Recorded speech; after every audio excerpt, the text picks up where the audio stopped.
Hello, everyone. Today I want to take a look at a word pertaining to come out of her, my people. I started this word study with just one word. I found myself in tears, crying out to El for the people that I love, people that I don't know, the people that have not come out of her. I have read more verses in this word study, verses I never even knew were in the scriptures. My heart is broken over my own filth. So I'd just like to share with you so that others might come out as well. My word study starts in Revelation, Gileana, 18, verse 4, in which we read, "And I heard another voice from the heavens saying, 'Come out of her, my people, lest you share in her sins, and lest you receive of her plagues. Because her sins have piled up to reach the heaven, and Elohim has remembered her unrighteousness.'" So I want to take a look at the word come in both the Greek and in the Hebrew. In looking it up, in the interlinear Bible, it puts the words come and out together. So that's how I'm going to do the word study. It's from Greek 1831. It's erkomahi. From 1537 and 2064, means to issue literally or figuratively. The 1537, which it comes from, is a primary preposition denoting origin, the point whence a motion or action proceeds, from out of place, time, or cause, literally, figuratively, direct, or remote. The 2064, in which it also comes from, is erkomahi, to come or go in a great variety of applications, both literally and figuratively. In the Thayers, we see the Greek 1831 is to go or come out of, with a mention of place out of which one goes, or of the point from which he departs, of those who leave a place of their own accord. A preposition at the G1537 is a preposition governing a genitive. It denotes the exit or emission out of, as a separation from, and I'd like to make sure to note this, something which there has been a close connection. If we look in our polyglot, we see that G1831 goes back to Jeremiah 51:45. And in Jeremiah 51:45, the phrase go out, again, is all together under one Hebrew Strong's number. We also see it in Jeremiah 58, go forth. It's all together with the same Hebrew Strong's number and word as well. And this Hebrew number goes back to H3318. The Strong's definition is, the word is yatsah. It's a primitive root to go, causant to bring out in a great variety of applications, both literally and figuratively, directly and proximately. So when we look, this traces back to the ancient Hebrew lexicon at 1392 LV. It's tasah. And when we look at the root, the actual root, these two letters here, it's a picture of a man laying down or squatting to issue out of something. This parent root is closely related to the Zod Yod. As a side note, the Zod Yod has an action and a concrete meaning of command. So, however, even though our word is down here, we're going to start at the root up here and see a whole picture for our lives play out before us. At the top, we see the first family root is an A. It's concrete, is excrement in the sense of issuing out of man. At the N, F1, we see that it is excrement, and the Strong's number is 6627, and it occurs 2 times in the Tanakh. Reading the Strong's definition for 6627, it's tasa'ah. It's from the 3318. Issue, i.e. human excrement. It also says to see 6675. and 6674 in the Strongs. Those are generally dirt, figuratively pollution. Filthy, 6675 says filthy of iniquity. So let's read the two verses that contain this Hebrew word. It's at first in Deuteronomy 23, 12 to 14, if you want to turn there in your scriptures. We read in those verses, and you shall have a place outside the camp where you shall go out, and you shall have a sharp implement among your equipment, and when you sit down outside, you shall dig with it, and turn and cover your excrement. For Yahweh your Elohim walks in the midst of your camp to deliver you and give your enemies over to you. Therefore your camp shall be set apart, so that he does not see unclean matter among you, and shall turn away from you. So we can see that they're turning and covering, getting their excrement outside of the camp. Why? So the camp is set apart. So they are set apart, and Yahweh will be in their midst and not turn away from them. So it is the same today. We need to get the sin outside the camp and bury it. The letter Zod is a man on its side or a trail, and can mean journey, chase, hunt, wait, desire, or trouble. Also squatting. The Aleph is the ox or L, and can mean strong, power, leader, yoke, thousand. So here we see that our desire must be for El, so that he is in the midst of our camp, lest he turn away from us. If we desire him by burying our sin outside the camp and being set apart, he provides his power and his strength to fight the enemy. So with that, let's turn to the second verse where give it some confirmation and clarity where this Hebrew word is used. Let's go to Ezekiel 4, verse 12.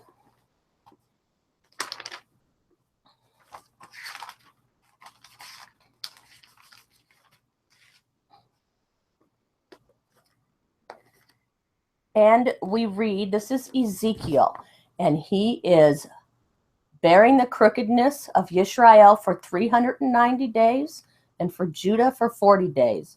And Ezekiel is told by Yahweh to make bread for 390 days. He is to lay on his left side for Yisrael.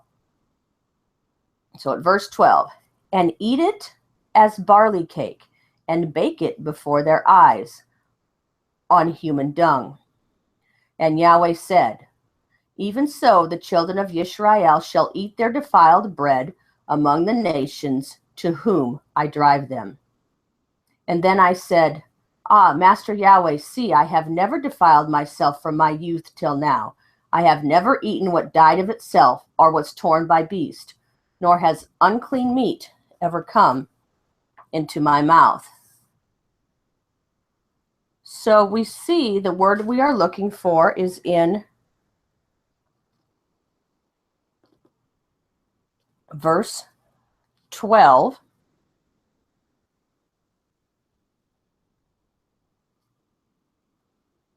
He is baking it before their eyes to show them that their desire will be for another Elohim. They will be chasing after on the trail of another El. We see clearly in verse 13 where it says, even so the children of Yisrael shall eat their defiled bread among the nations to whom I drive them.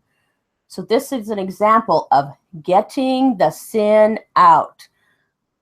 The bread that is defiled that we talked about in here is actually lechem, and it's $38.99, and it's the lamed, the het, and the mem. The lamed is the staff. The shepherd means to lead, teach, yoke, forward, tongue, control. The het is the tent wall and can mean fence, outside, half, divide, protect. The mem is the water and can mean chaos, mighty, blood, out of, what, or how.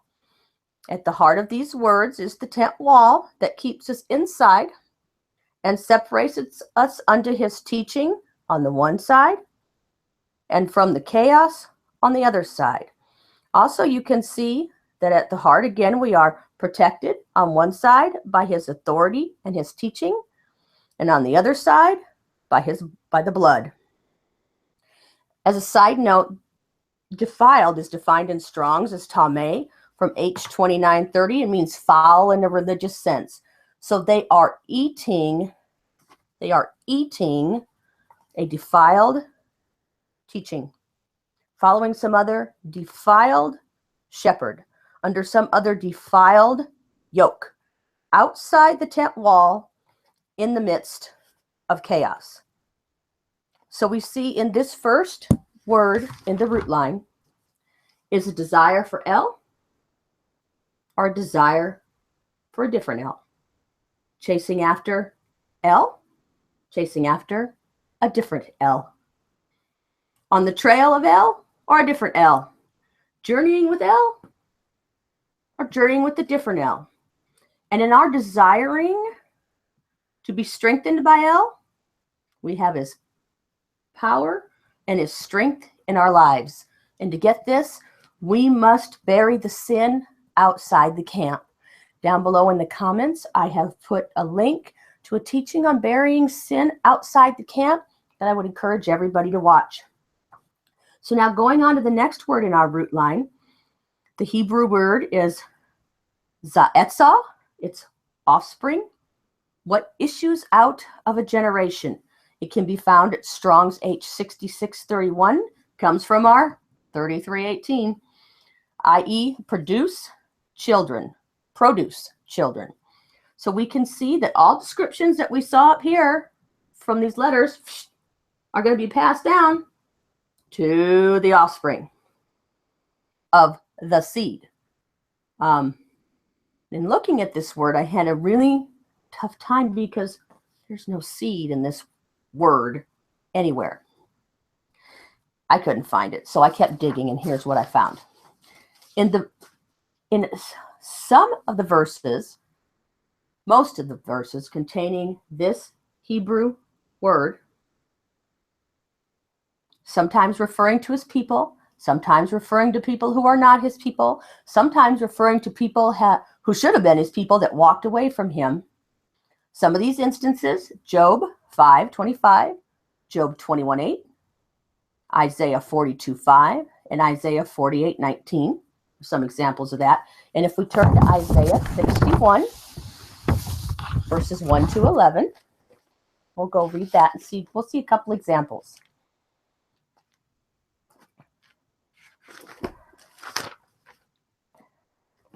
(61:1 through 11). The Spirit of the Master Yahweh is upon me, because Yahweh has anointed me to bring good news to the meek. He has set me to bind up the brokenhearted, to proclaim release to the captives, and the opening of the prison to those who are bound, to proclaim the acceptable year of Yahweh and the day of vengeance of our Elohim, to comfort all who mourn, to appoint unto those who mourn in Zion, to give them embellishment for ashes, the oil of joy for mourning, the garments of praise for the spirit of heaviness. And they shall be called trees of righteousness, a planting of Yahweh to be adorned. And they shall rebuild the old ruins, raise up the former wastes, and they shall restore the ruined cities, the wastes of many generations. And strangers shall stand and feed your flocks, and the sons of the foreigner be your plowmen and your vine dressers. But you shall be called priests of Yahweh, servants of our Elohim. Shall be said of you, you shall consume the strength of nations and boast in their esteem. Instead of your shame and reproach, they rejoice a second time in their portion. Therefore they take possession a second time in their land. Everlasting joy is theirs. For I, Yahweh, love right ruling. I hate robbery for a sending offering. And I shall give their reward in truth and make an everlasting covenant with them. And their seed shall be known among the nations, and their offspring in the midst of the people. All who see them shall acknowledge them, that they are the seed Yahweh has blessed. I greatly rejoice in Yahweh. My being exalts in my Elohim, for he has put garments of deliverance on me. He has covered me with a robe of righteousness, as a bridegroom decks himself with ornaments, and as a bride adorns herself with jewels. For as the earth brings forth its bud, as the garden causes the seed to shoot up, so the Master Yahweh causes righteousness and praise to shoot up before all the nations. Back at verse 9, we see our seed and the offspring. Also in that verse, we see that we're going to be in the midst of the people. We're going to look at that word midst down here at the end of this word study. So we can see in that verse we had the seed. So we have the desire for Elohim produces offspring that desires Elohim, so long as the seed is there. We also see these same things in Isaiah 65:17 to 25, specifically in verses 22 and 23. And in Isaiah 44, 1 to 8. Let's go to Isaiah 44, 1 to 8. But now hear, O Jacob, my servant, and Yisrael, whom I have chosen. Thus said Yahweh, who made you and formed you from the womb, who helps you. Do not fear, O Jacob, my servant, and Yeshurun, whom I have chosen. For I pour water on the thirsty and floods on the dry ground. I pour my spirit on your seed and my blessing on your offspring, and they shall spring up among the grass like willows by streams of water. And we'll just stop there with that one. So we see that, again, the same thing, that our desire for Elohim will produce a desire for Elohim in the offspring, so long as the seed is there. But there is also a choice, because back in Ezekiel 4, we do see that the desire of El is that his offspring should desire him, desire El. We also see in some of these verses that the desire, if you have the desire for Elohim, you will be gathered with those other offspring who have the desire for Elohim. But the desire of another power is that the offspring should desire that other power. So there is a choice to be made. One needs to make a decision what their desire is, and what path they are going to be on. You know, I had a really hard time with this because I think about my own children. And my desire for Elohim has not led my offspring to desire Elohim. And that's been really tough for me in this study. You know, I think about Cain and Abel, Ishmael and Isaac, Jacob and Esau. They were all the offspring of the same parents for the sets of them going down. And the parents, Abraham, Jacob, Isaac, of course, they desired Elohim. So that was really, it's been really tough for me. So if my children are watching this, please finish watching it. I want to read you just a couple verses that talk about desire in the scriptures. Proverbs 11:23, the desire of the righteous is only good. The expectancy of the wrong is wrath. Proverbs 24:1, do not envy evil men, nor desire to be with them. Psalm 73:25, the psalmist said, "Whom do I have in the heavens? And I have desired no one besides you on earth." Job 21:14, speaking of the wrong, we read, "And they say to El, turn aside from us, for we have no desire to know your ways." And in Song of Solomon 7-10, "I am my beloved's, and his desire is towards me." So again, those who desire Elohim will be gathered with the offspring who desire Elohim. They must have the seed. The seed must be planted, and there's a whole nother word study out there that plenty of people have talked about the seed. Yeshua tells us, he who is of Elohim hears the words of Elohim. Therefore, he's talking to the people. Therefore, you do not hear because you are not of Elohim. In Yochanan John 1:11-13, he came to his own, and his own did not receive him. But as many received him, to them he gave the authority to become the children of Elohim, to those believing in his name, who were born not of blood, nor of the desire of the flesh, nor of the desire of man, but of the desire of Elohim. So, moving on to the next word in the root line here, 1392 JNM. We see it as the Hebrew word zo. It's H6674. It's from an unused root meaning to issue, soiled, as if excrementuous.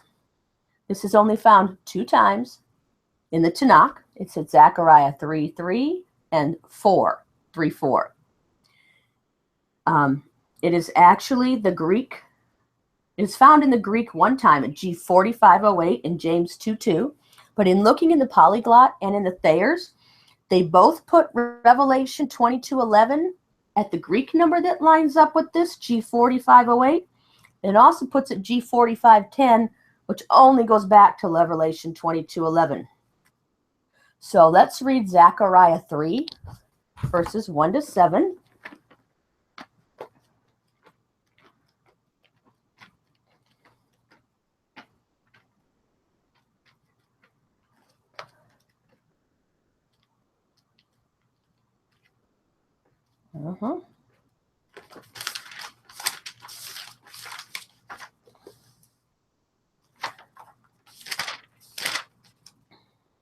And he showed me Yehoshua, the high priest, standing before the messenger of Yahweh, and Satan standing at his right hand to be an adversary to him. And Yahweh said to Hasatan, Yahweh rebuke you, Hasatan. Yahweh, who has chosen Jerusalem, rebuke you.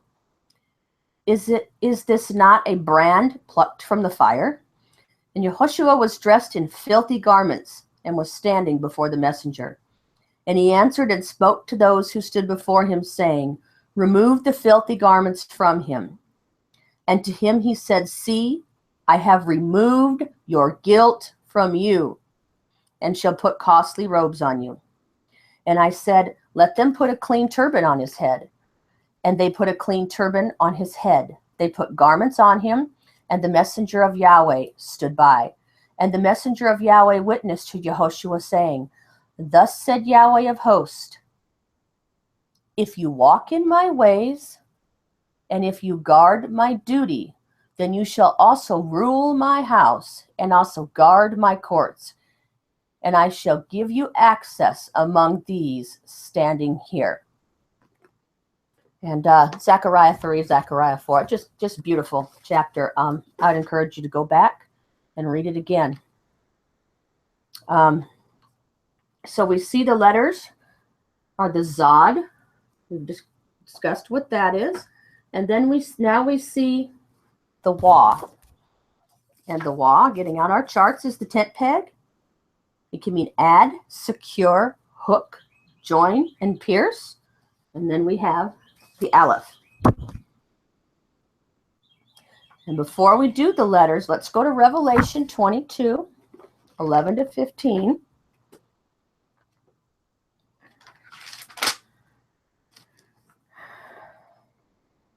I am the Aleph and the Taw, the beginning and the end, the first and the last. Blessed are those doing his commands. Oh, wait, let's go back to verse 11. Let's start in verse 11. He who does wrong, let him do wrong. He who is filthy, let him be more filthy. He who is righteous, let him be more righteous. He who is set apart, let him be more set apart. And see, I am coming speedily, and my reward is with me, to give to each according to his work. I am the Aleph and the Taw, the beginning and the end, the first and the last. Blessed are those doing his commands, so that the authority shall be theirs unto the tree of life, and to enter through the gates into the city. So we see that in these letters, that our desire and our journey will either cause us to be pierced by El, or our desire or our journey will cause us to be connected by the piercing of El. We're either gonna accept what he's done for us, or we're gonna be filthy still. We're still gonna be filthy. But there's more to it. We have to keep going. That's just the place that we start. And as we go down, we'll come back to this and see this is where it all starts. It is important, but it's where we start. So below we see the word, we have the next word. It's 1392 JNF1. It's the feminine of 6674. Zo'ah. It's 6675, means excrement, generally dirt, figuratively pollution. Marginally for H2716, this word is used 5 times in the Tanakh. 2 Kings 18:27, Proverbs 30:12, Isaiah 4:4, Isaiah 28:8, and Isaiah 36:12.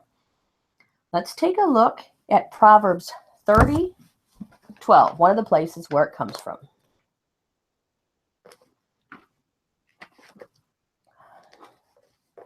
We read in Proverbs 30:12, there is a generation clean in its own eyes, but not washed from its own filth. And so, we've went over these other letters. This is the Hey, the man with the raised arms, and can mean look, man, behold, reveal, show, sigh. So going back to the verse, there is a generation clean in its own eyes, but not washed from its desire to be secured to another power, another strength, looking upon themselves as the man to behold, and give praises to themselves. In Isaiah 28, 1 to 8, let's go to Isaiah 28. I like to confirm everything with the scripture because, well, the scripture confirms itself. So Isaiah 28, 1 to 8, we read. This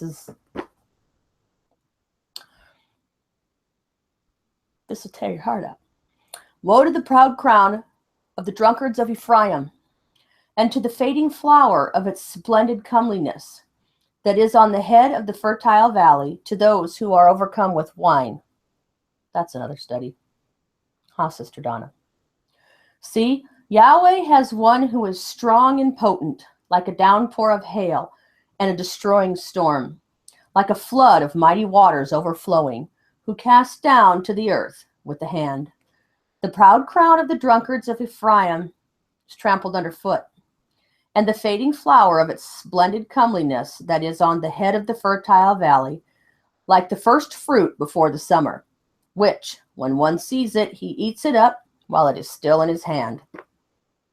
In that day, Yahweh of hosts is for a crown of splendor, and a headdress of comeliness to the remnant of his people, and a spirit of right ruling to him who sits in right ruling, and strength to those who turn back the battle at the gate.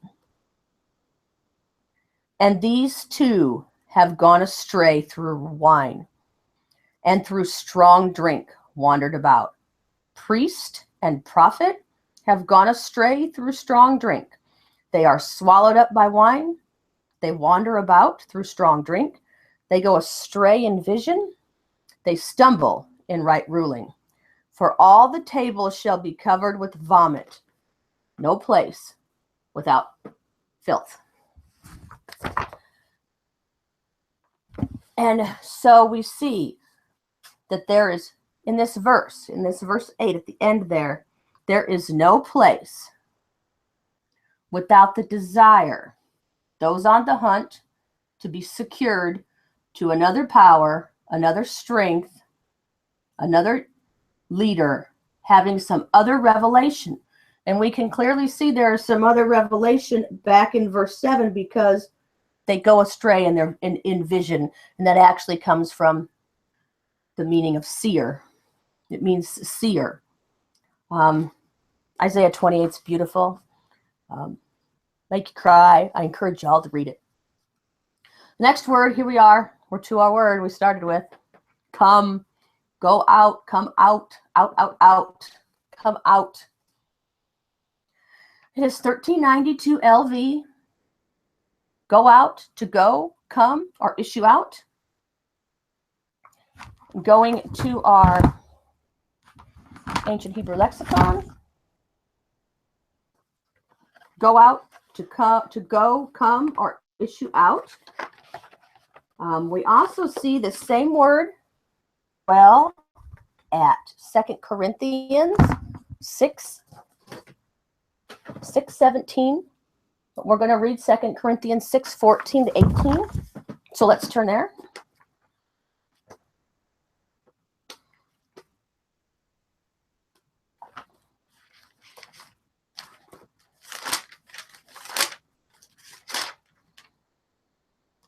Okay, how many times have we all quoted this scripture? Do not become unevenly yoked with unbelievers. Partnership has righteousness for what partnership has righteousness and lawlessness, Torahlessness? And what fellowship has light with darkness? And what agreement has Mashiach with Belial? Or what part does a believer have with an unbeliever? And what union has the dwelling place of Elohim with idols? For you are a dwelling place. Elohim, as Elohim said, I shall dwell in them and walk among them, Elohim, and they shall be my people. Therefore, come out from among them and be separate, says Yahweh, and do not touch what is unclean, and I shall receive you. And I shall be a father to you, and you shall be sons and daughters to me, says Yahweh, the Almighty. So, this word traces back, like I said, the word come out. In the Greek, it's two separate words. The come comes from the word that is out. So, and when we get back into the Hebrew, we see that they're under the same number. They come from the same Hebrew word, the same Hebrew number.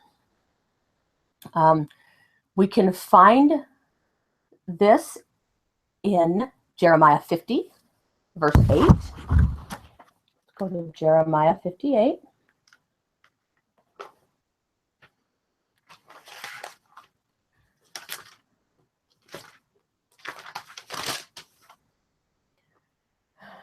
We read,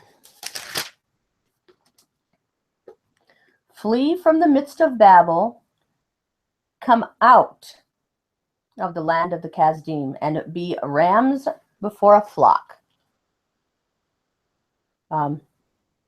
Reading all of 50 and Jeremiah 51, you will see amazing similarities between the Tower of Babel in Bereshit Genesis. Revelation 17 and 18, everything looks exactly the same. So come out. We also see this word in Jeremiah 51:45. So just flip the page, maybe 2 pages. They're long chapters.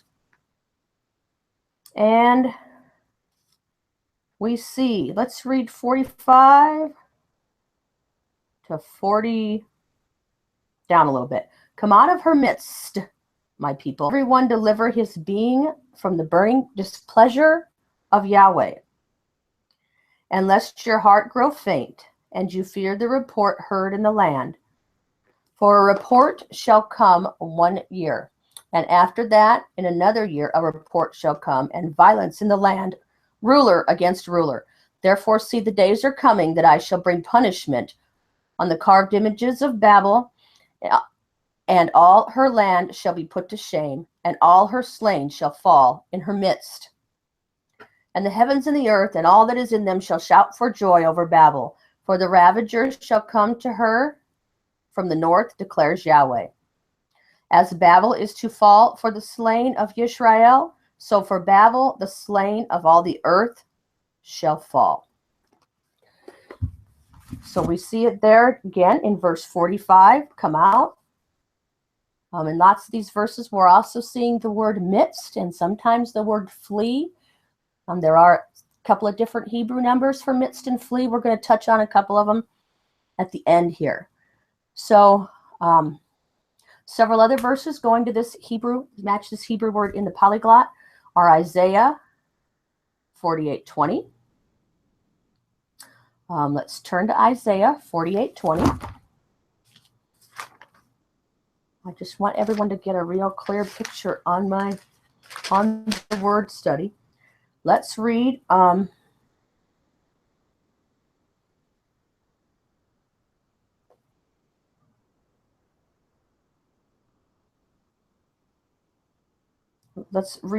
verses. Let's start at verse 12. And I just want people to see this that might haven't ever seen this before, that this is in the Tanakh. This is not just in the Brit Hadashah in the New Testament. This is in the Tanakh.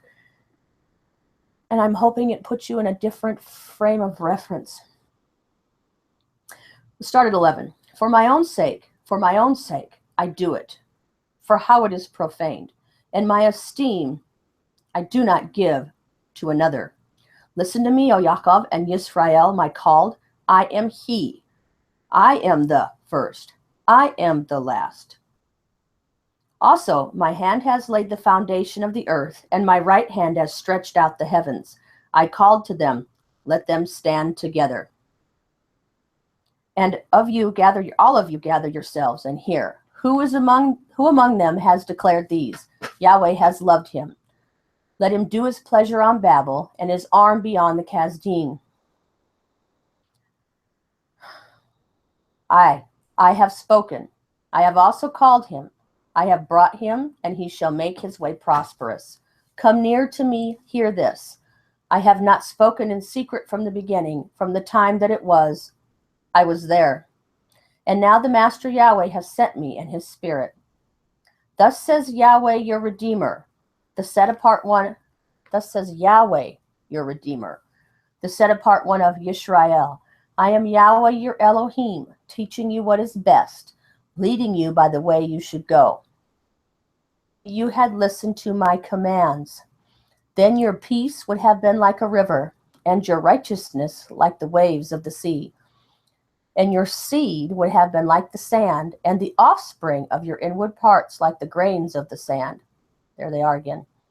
His name would not have been cut off nor destroyed from before me. Come out of Babel.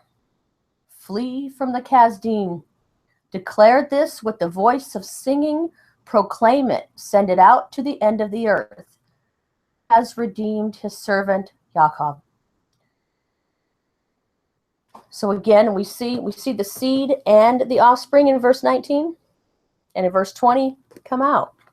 Come out of Babel. Get out of there. Okay, before looking at Isaiah 52, we're going to see it again in 52. It's really important that we see this word. We're going to read verses 7 to 12. How pleasant upon the mountains are the feet of him who brings good news, who proclaims peace, who brings good news. That's not just in the Brit. Who proclaims deliverance, who says to Zion, your Elohim reigns. The voice of your watchmen, they shall lift up their voices, together shout for joy, because eye to eye they see and return to Yahweh of Zion. Break forth into joy. Sing together, you waste places of Yerushalayim, for Yahweh shall comfort his people. He shall redeem Yerushalayim. Yahweh shall lay bare his set-apart arm in the eyes of all the nations, and all the ends of the earth shall see the deliverance of our Elohim. Turn aside, turn aside. Come out from there. Touch not the unclean. Come out of her midst. Be clean, you who bear the vessels of Yahweh. For you shall not come out in haste, nor go in flight, for Yahweh is going before you, and the Elohim of Israel is your rear guard. So we see come out twice in verse 11, once in verse 12. And we see come out of her midst in verse 11. So before we get to the letters in this word, there's one more set of scriptures. It exemplified for me why we are where we are today. There are many years that I didn't know these things applied to me. These things, they're no longer taught. The history of these idols and how they came, you don't hear those when you go to certain churches. They don't tell you the history of these holidays. They're hidden. They may be hidden from the people preaching it. They may be preaching it because, there could be a plethora of reasons. I'm not here to say why. I'm just here to say it's not right. This word study has shown me, even more so than I already know, it's not right. And so I want us to remember when we're reading this, the one Greek word that the original Greek word came from, the 1537, was something with which there was a so what we're coming out of, we had a close connection with. And so it's not going to happen overnight. But as that Greek word 1537 said, it's the point it wants to be, just start. Just start. And so we are going to read 2 Kings, and it's kind of lengthy. I hope you all read it with me. 2 Kings 17.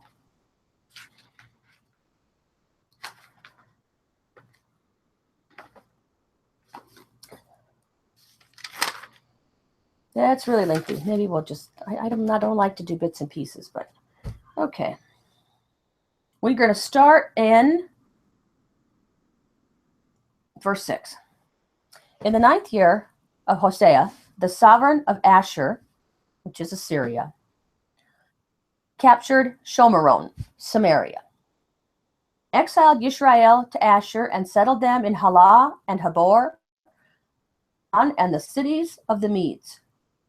Now this came to be because the children of Yisrael had sinned against Yahweh, who had brought them up out of the land of Mitzrayim from under the hand of Pharaoh, sovereign of Mitzrayim, and feared the ones, and walked in the laws of the nations, whom Yahweh had dispossessed before them, from before the children of Yisrael, and of the sovereign of Yisrael that they had made. And the children of Israel secretly, I don't think it was a secret to Yahweh, did against Yahweh their Elohim matters that were not right. And they built for themselves high places in all their cities, from watchtower unto walled city, and set up for themselves pillars and ashrim on every high hill and under every green tree. And some people are going to say, as I'm reading, well, we don't see those things today. Well, I would encourage you, before we go on, after we're done here, I would encourage you that down here, either in the comments or in the description, is going to be a link to a teaching that is going to show you, first showed me, where all these things came from and the history of how they traveled through and are sitting in our churches today. If you're questioning this, or you're saying, oh, this isn't me and this isn't what it's about, at least give it a listen. And set up for themselves pillars and ashram on every high hill and under every green tree, and burned incense there on the high places, like the nations whom Yahweh had removed from their presence. And they did evil matters to provoke Yahweh, and served the idols of which Yahweh had said to them, do not do this. And Yahweh warned Yisrael and Yehudah through all of his prophets and every seer, saying, turn back from your evil ways and guard my commands and my laws, according to all the Torah which I commanded your fathers, and which I sent you by my servants the prophets. But they did not listen and hardened their necks, like the necks of their fathers, who did not put their trust in Yahweh their Elohim, and rejected his laws and his covenant that he made with their fathers, and his witnesses which he had witnessed against them, and went after worthlessness, and became worthless, and after the nations who were all around them, of whom Yahweh had commanded them not to do like them. And they left all the commands of Yahweh their Elohim, and made for themselves a molded image, 2 calves, and made an Asherah. I again would encourage you to watch that video that I have posted below. It's going to tell you a little bit more about what that is and how we see that today. And bowed themselves to all the hosts of heaven, Baal, and caused their sons and daughters to pass through the fire, and practice divination and sorcery, and sold themselves to do evil in the eyes of Yahweh to provoke him. Yahweh was very enraged with Israel and removed them from his presence. None was left but the tribe of Yehudah alone. Yahweh did not guard the commands of Yahweh their Elohim, but walked in the laws of Israel which they had made. And Yahweh rejected all the seed of Israel and afflicted them, and gave them into the hand of the plunderers, until he had cast them out from his presence.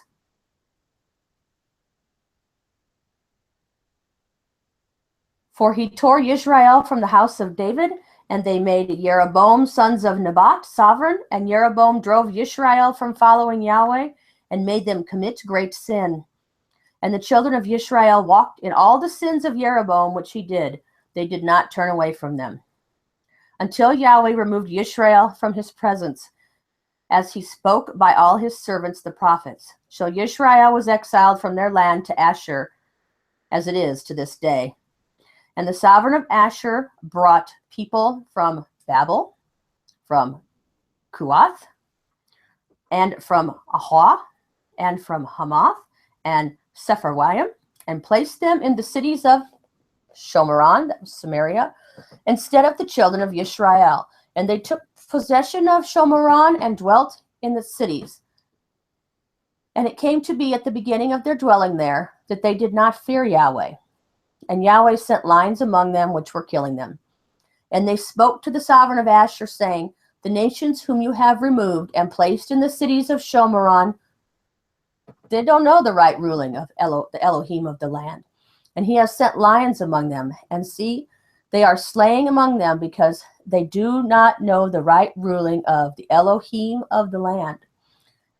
And the sovereign of Ashur commanded, saying, send one of the priests whom you exiled from there to go there. Let him go and dwell there, and let him teach the right ruling of Elohim in the land. And one of the priests whom they had exiled from Shomeron came and dwelt in Bethel, and taught him how to fear Yahweh. But every nation was making mighty ones of its own, and put them in the houses of the high places, which the Shomaranim had made, every nation in the cities where they dwell. And the men of Babel made Succoth Benoth, and the men of Cuth made Nergal, and the men of Hamath made Ashma, and the Owites made Nibhaz and Tartak. And the Sephirites burned their children in the fire. Adramelech and Anamelech, the mighty ones of Sepharim. They also feared Yahweh, and from every class they made for themselves priests of high places, who offered for them in the house of the high places. Fearing Yahweh. They were fearing Yahweh, but they were serving their own mighty ones. According to the ruling of the nations from among whom they had been exiled. To this day they are doing according to the former things. They are not fearing Yahweh, nor do they follow their laws or their right rulings, or the Torah and the command which Yahweh commanded the children of Jacob, whose name he made Yisrael, with whom Yahweh had made a covenant and commanded them, saying, do not fear other mighty ones, nor bow down to them, nor serve them, nor slaughter to them. Brought you up from the land of Mitzrayim with great power and with an outstretched arm. Him you shall fear, and him you shall bow yourselves, and to him you shall slaughter, and guard to do forever and right rulings, and the Torah and the command which he wrote for you, mighty ones. And do not forget the covenant that I have made with you, and do not fear other mighty ones, your Elohim, so that he delivers you from the hand of all your enemies. Obey, but did according to their former ruling. So these nations were fearing Yahweh, their carved images, both their children, as their fathers did to this day. They are mixing the true with the false. It's a compromise. It's either black or white. There's no compromise in Elohim's kingdom. It's sheep, goat, black, white. There's no gray. There's no cows in the middle. So, I just want to say, I know it's not easy to give up and break away from people and places and ideas and things that seemed true. It's really hard to break away to the things we think are truth, because we think then we're leaving Elohim. Because we've had this, and we've had this emotional connection to these things. Again, there's a link down there somewhere, comments, description, I'm not sure where I'm going to put it yet, to a teaching, again, same teaching. Many of you have probably seen it. Some of you probably haven't. To show you how these things came about and how they're still here today.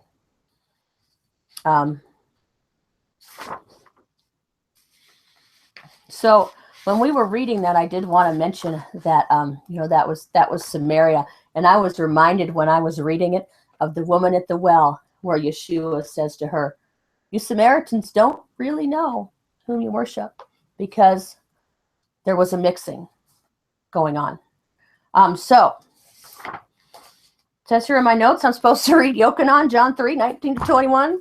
You better go see what that says. John 3, 19. Oh, I remember what it is. John 3, 19 to 21.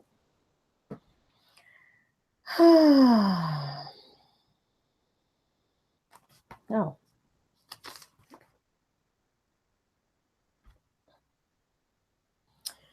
And this is the judgment, that the light has come into the world, and men loved the darkness rather than the light, for their works were wicked.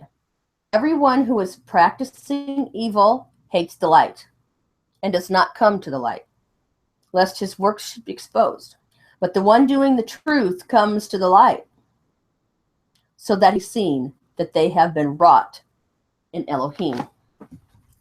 And so we see in our word here,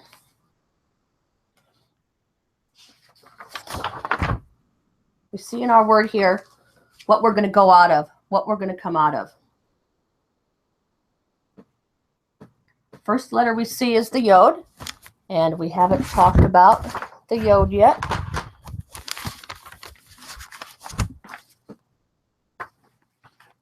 And it can be by extension the master potter, and it also can mean works and worship. So I lost my chart. I don't know where it went. So we see that we're supposed to come out of the works and the worship. The works, the following the other commands.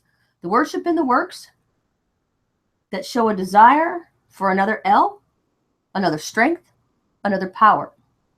The worship and the works, following the commands, which lead down a different trail, put people on a different journey to, for, and of another power. And we need to come out of this. We don't need to go somewhere else and do some other works and some other worshiping, some other place. We need to come out of this and worship and do the works that show our desire for our Elohim. We need to be on the trail, the journey to and for our Elohim. Again, we don't need to come out and go to some other trail. We need to come to our Elohim. We need to open this up, and we need to see the front of it, and we need to look at what the law and the prophets say compared to what we're reading in the Brit Hadashah. So, over here, on this other side in red, I've written down, this is just some of them. They're numerous. They're numerous the times. Yahweh tells us in one form or another, don't mix. Just don't mix. So there's some, if you want to copy them down. He doesn't want us to mix. He doesn't want us to compromise. He does not want us to be mixed in. So next, we're going to go up here to 1392L AM, and it's going out. And the Hebrew number is H4161. The Strong's number, the word is motsah. It's from 3318. A going forth, i.e. the act and egress, or the place and exit. Hence a source or product. Specifically dawn, the rising of the sun, the east. Exportation, utterance, a gate, a foundation, a mine, a meadow, as producing grass. More on that dawning, rising of the sun, for just a beautiful, beautiful description. More insight into that. I have placed a link at the bottom of this word study to Restoring the Hebrew Mind. I think it's number 23.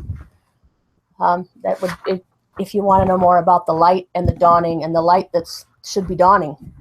So we're going to start with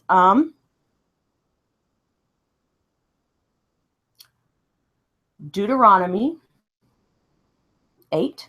I was really shocked when I read this. I don't know how many times we've said this.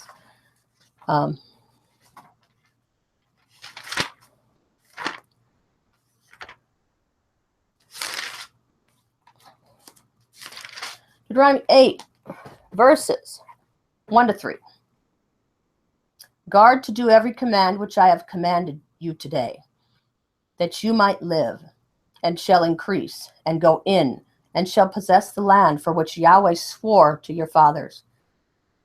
And you shall remember that Yahweh your Elohim led you all the way these 40 years in the wilderness, to humble you, prove you, to know what is in your heart, whether you guard his commands or not.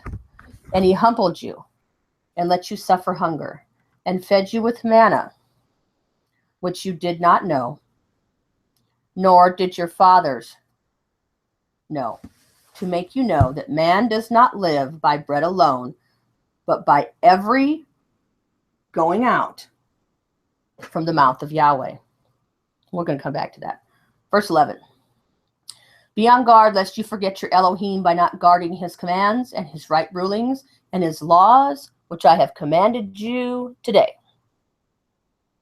18 to 23.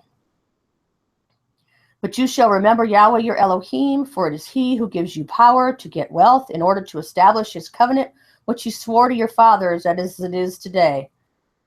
And it shall be, if you by any means forget Yahweh your Elohim, and follow other mighty ones, and serve them, and bow yourself down to them, I have warned you this day, and you shall certainly perish. Like the nations which Yahweh is destroying before you, so you are to perish, because you did not obey the voice of Yahweh your Elohim. So let's go back to verse 3.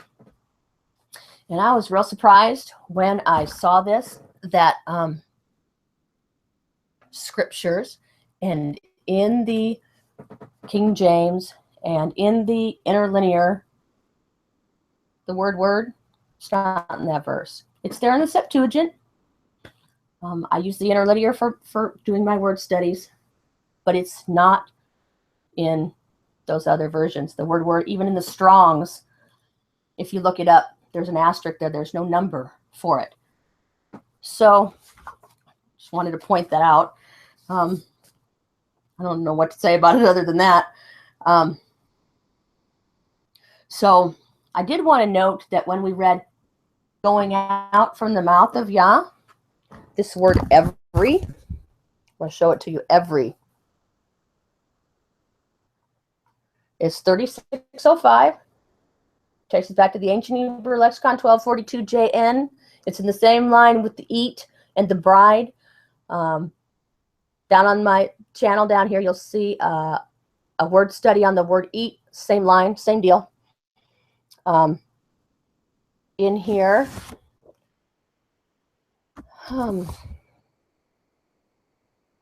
we have the Kaf, the Wa, and the Lamed. And the Kaf is, it's a palm. It means to bend, allow, tame, cover, open, bless. We've been over the Wa. And we have the Lamed. And the Lamed is the staff, the shepherd's staff. Teach, yoke, lead, forward, tongue, or control. So,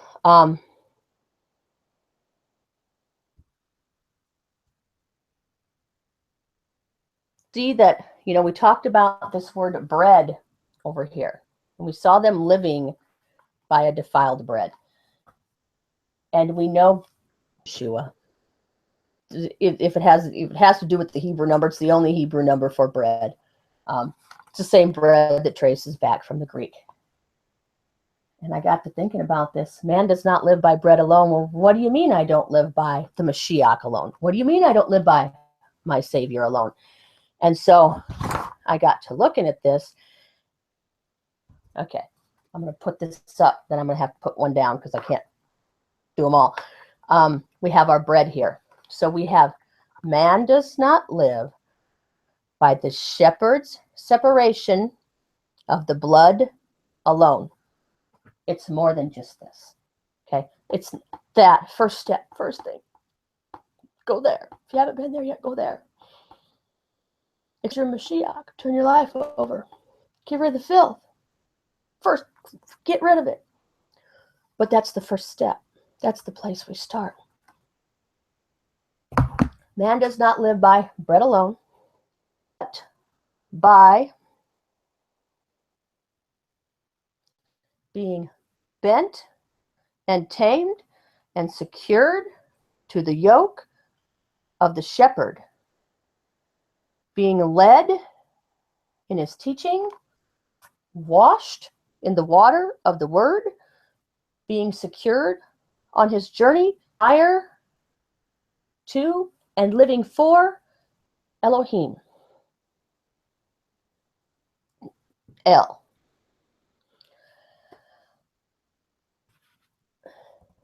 So like I said, this is where we start. For a long time, I was stuck here, cleaning my own eyes. I didn't know how to come out. and live by every going out from the mouth of Yah, because I thought I was living on this alone. So let's just give that a little confirmation. Let's go to Hebrews 6, verses 1 and 2.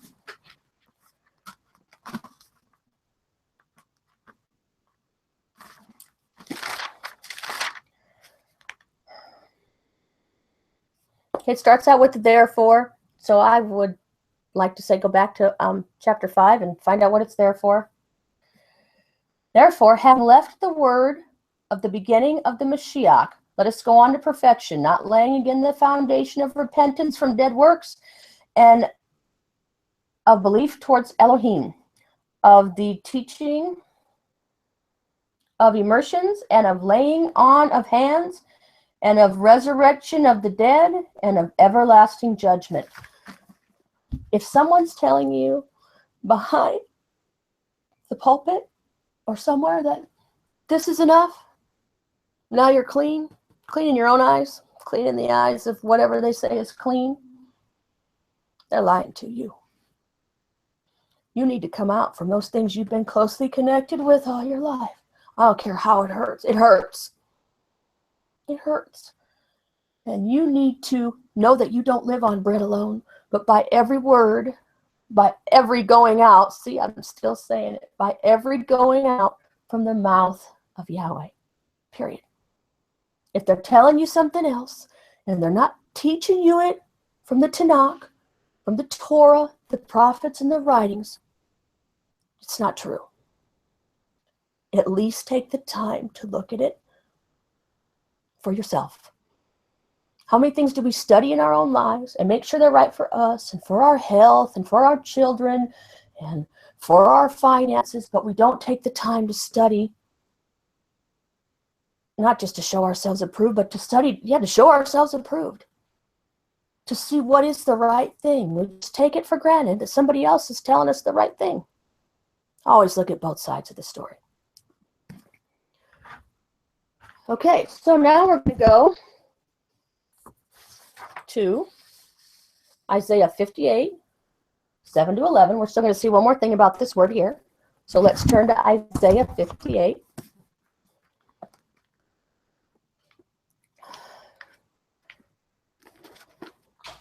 Seven to 11. Is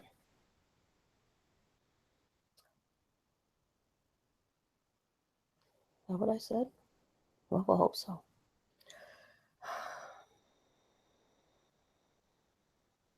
Well, we're going to read a little bit past that. Is it not to share your bread with the hungry, and that you bring to your house the poor who are cast out?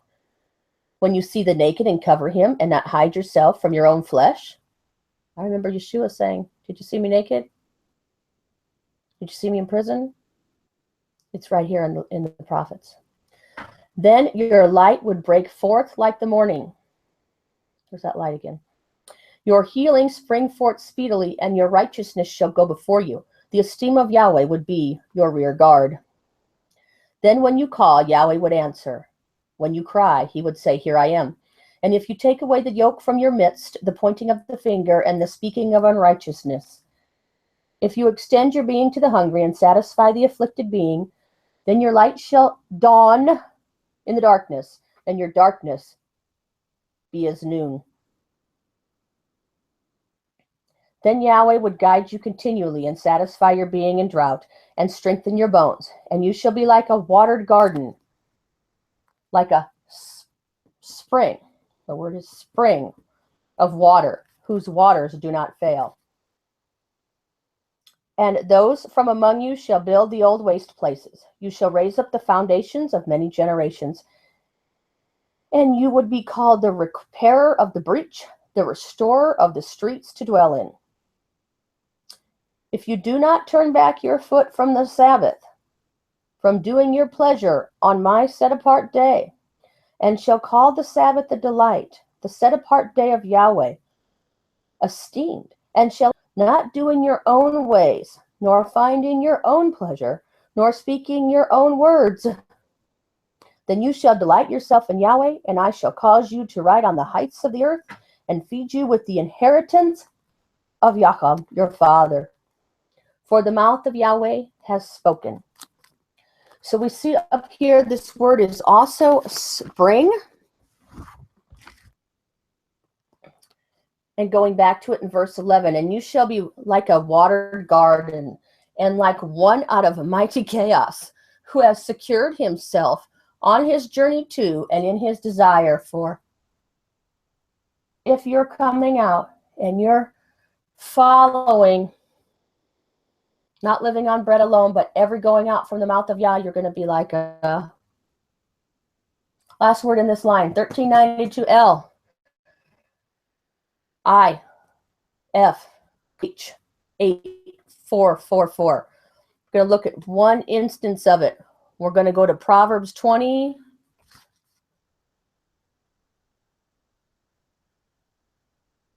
Well, I think we're going to go to Proverbs 20. Let's see. Proverbs 20.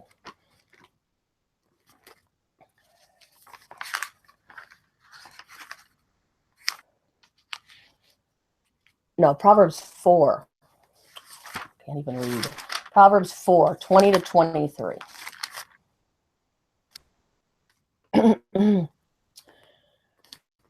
This is the writer of the Proverbs. My son, listen to my words. Ear to my sayings. Let them not depart from your eyes. Guard them in the midst of your heart. Life to those who find them, all their flesh. Next verse. Watch over your heart with all diligence, for out of it are the sources of life. So we see that this word, we have the ta.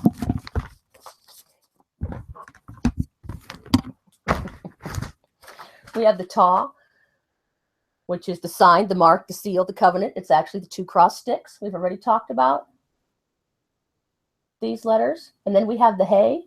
We talked about that over here. So we have in this verse, out of it is that you have been marked, sealed, are in covenant, desire, secured in your desire, for, and on the journey of L, you have laid yourself down. You have the praises of Elohim, beholding. It's going to be life to you. So, one more time. One more time. We get a desire for Elohim. We bury our sin outside the camp. We quit defiling ourselves so that he'll be in our midst. We get with others. Our desire for El, we get with others that have the same desire for El. We go to the fact that our desire leads us to the piercing of Elohim. We go to the high priest. We go to the high priest. You could see more on that whole thing. And I think I forgot to mention that. Similarities are, well, they're amazing. We do that.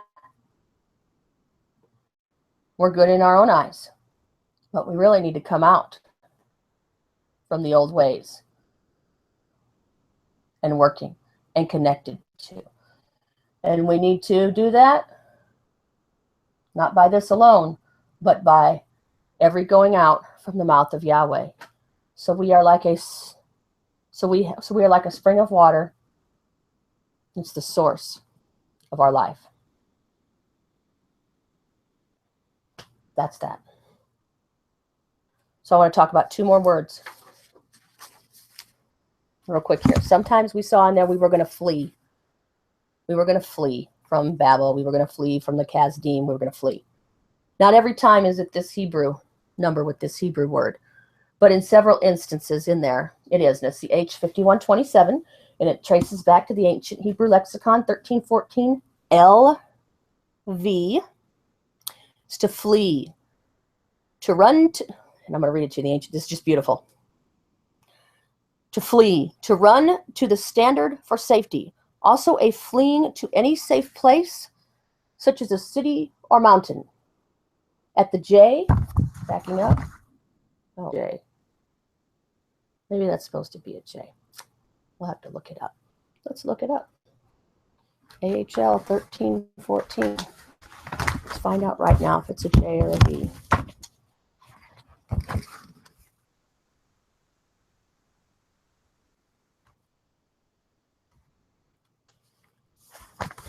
It is a J.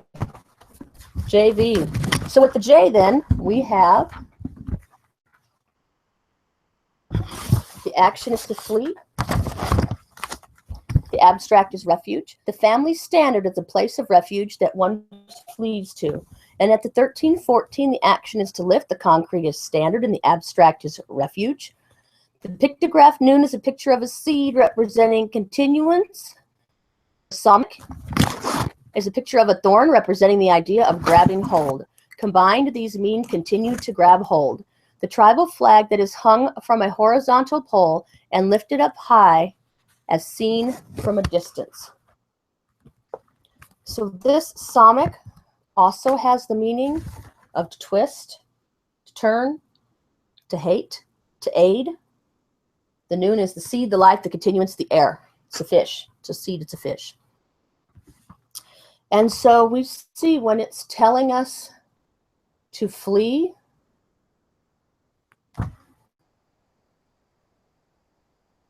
to take action for the continuance of life, the seed and the inheritance, to secure yourself and from that which is hated. We see the same type of fleeing when we see Joseph fleeing from Potiphar's wife in Bereshit 39, Genesis 39. It can be traced back there as well. And so, really quick, let's read Psalm 97, 7 to 12.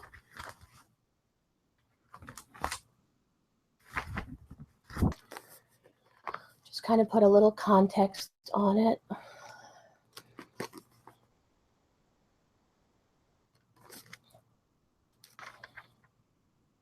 All are put to shame who served carved images. Those boasting of matters, bow yourselves to him, all you mighty ones. Zion shall hear and be glad, and the daughters of Yehudah rejoice because of your right ruling, O Yahweh. For you, Yahweh, are the most high over all the earth. You shall be greatly exalted over all mighty ones. Yahweh, hate evil. Hate it. Flee from it. Get out of it. Oh, wrong one. Hate it. Flee from it. Get out of it. He guards the lives of his lovingly committed ones. He delivers them out of the hand of the wrong. Light is sown for the righteous and gladness for the upright in heart. Rejoice in Yahweh, you righteous, and give thanks to the remembrance of his set-apartness.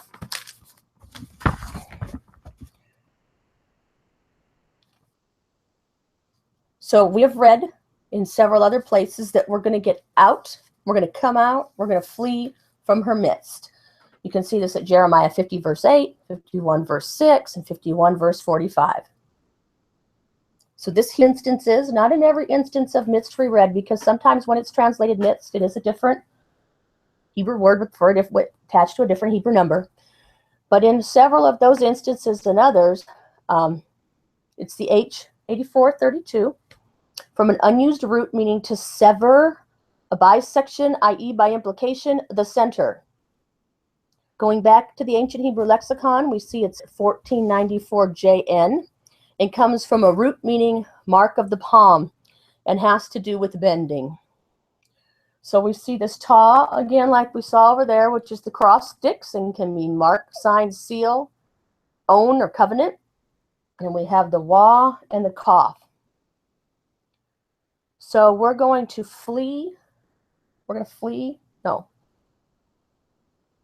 We're going to flee from the midst. We're going to flee from the midst.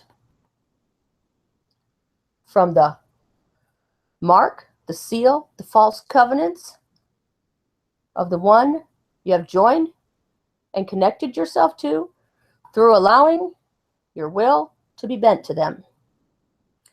We can see in another instance where Yahweh is in our midst at Zechariah 2, verses 10 and 11. Let's go read Zechariah 2, verses 10 and 11. I'm almost done. My word study is almost over. Zechariah 2, verses 10 and 11.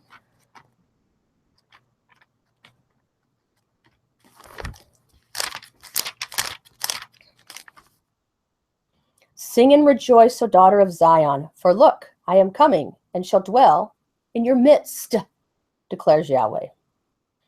And many nations shall be joined to Yahweh in that day, and they shall become my people, and I shall dwell in your midst, and you shall know that Yahweh of hosts has sent me to you.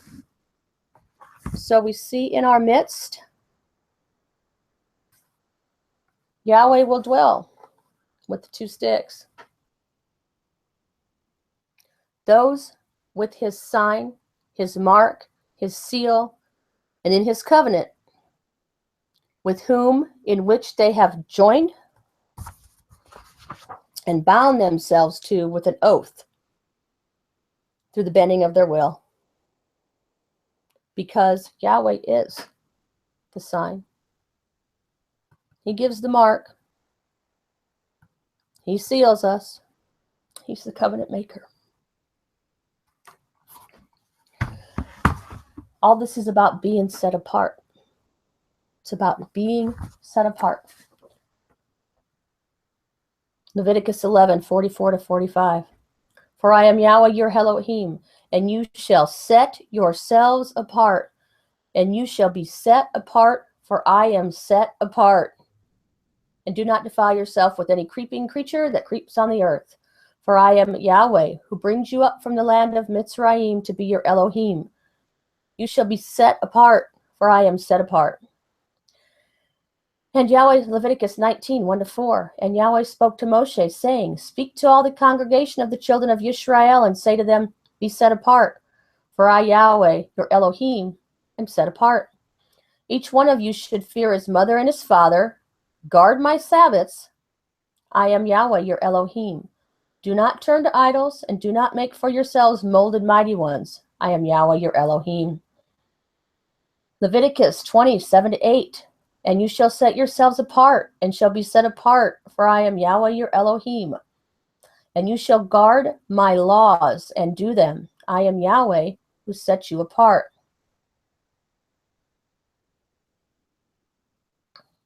Leviticus 21, 8, speaking of the priests. And you shall set him apart, for he brings the bread of your Elohim. He is set apart to you. For I, Yahweh, setting you apart, am set apart. Leviticus 26, and you shall be set apart to me. For I, Yahweh, am set apart, and have separated you from the peoples to be mine. 1 Peter 1, 13 to 16. Therefore, having girded up the loins of your mind, being sober, set your expectation perfectly upon the favor that is to be brought to you at the revelation of Yahweh, of Yeshua Mashiach, as obedient children, not conforming yourself to the former lusts in your ignorance.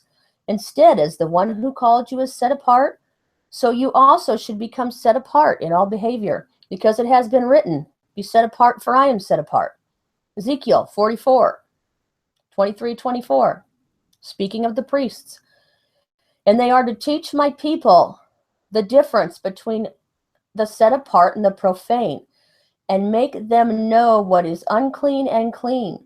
And they are to stand as judges in a dispute, and judge it according to my right rulings.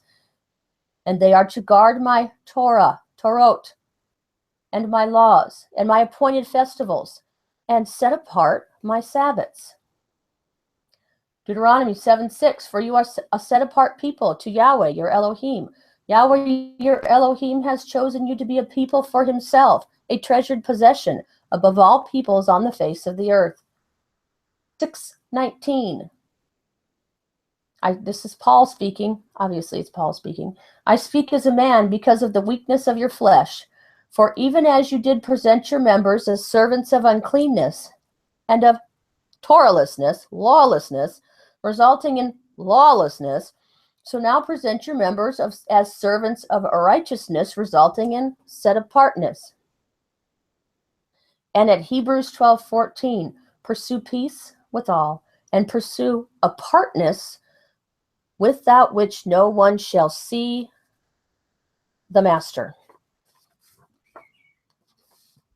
So I want to close this word study in Revelation, Giuliana 14. We could turn there. Verses 6 to 12.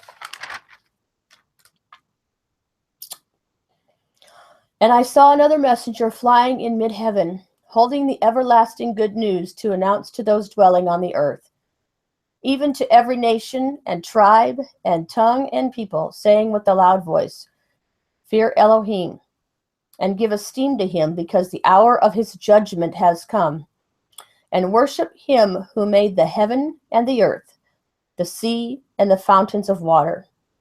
And another messenger followed, saying, Babel is fallen, the great city, because she has made all nations drink of the wine of the wrath of her whoring. And a third messenger followed them, saying with a loud voice, If anyone worships the beast and his image, and receives his mark upon his forehead or upon his hand, he shall also drink of the wine of the wrath of Elohim, which is poured out undiluted into the cup of his wrath. And he shall be tortured with fire and sulfur before the set-apart messengers and before the Lamb.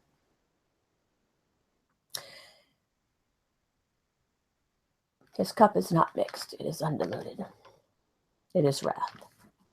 And again, I implore you, and I beseech you to come out of her, his people, and follow everything, Bereshit to Giuliana, Genesis to Revelation, that he has to say. Shalom.